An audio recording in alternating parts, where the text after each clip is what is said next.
शेतकरी दादा र सांगत हिरवं रान तुझं शेती मळ्याचं गाण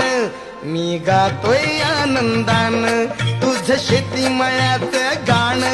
मी गातोय आनंदान